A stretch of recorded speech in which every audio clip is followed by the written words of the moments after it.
বিশ্বনবী সালাম ফেরানোর পরে সর্বপ্রথম যে আওয়াজটা করতেন সেটা হচ্ছে আল্লাহু আকবার। এরপর তিনবার পড়তেন আস্তাগফিরুল্লাহ আস্তাগফিরুল্লাহ আস্তাগফিরুল্লাহ। এরপর আয়াতুল কুরসি একবার। কয়বার? মান ক্বারা আয়াতুল কুরসি দুবুরা কুল্লি সালাতিন মাকতুবা লাম ইয়ামনাহু মিন দুখুলিল জান্নাতি ইল্লাল মাউত। প্রত্যেক ফরজ সালাতের পরে যে একবার আয়াতুল কুরসি পড়ে তার জান্নাতে ঢোকার ক্ষেত্রে আর কোনো বাধা থাকে না, একটা জিনিস ছাড়া, সেটা হচ্ছে মরণ। লোকটা মরে না, তাই জান্নাতে যায় না, মরলেই জান্নাতি। আল্লাহু আকবার।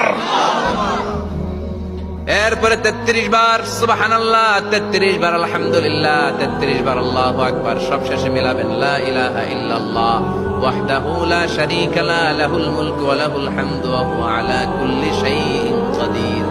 এরপরে পড়তেন আল্লাহুম্মা আনতাস সালাম ওয়া মিনকাস সালাম তাবারাকতা ইয়া যাল জালালি ওয়াল ইকরাম। এরপরে পড়তেন আল্লাহুম্মা লা মানিআ লিমা আ'তাইতা ওয়া লা মু'তিয়া লিমা মানা'তা ওয়া লা ইয়ানফা'ু যাল জাদ্দি মিনকাল জাদ। এরপরে পড়তেন আল্লাহুম্মা ইন্না নাসআলুকাল হুদা ওয়াত তুকা ওয়াল আফাফা ওয়াল গিনা। এরপরে পড়তেন আল্লাহুম্মা আ'ইন্না আলা যিকরিকা ওয়া শুকরিকা ওয়া হুসনি ইবাদাতিক। সুবহানাল্লাহ পড়েন।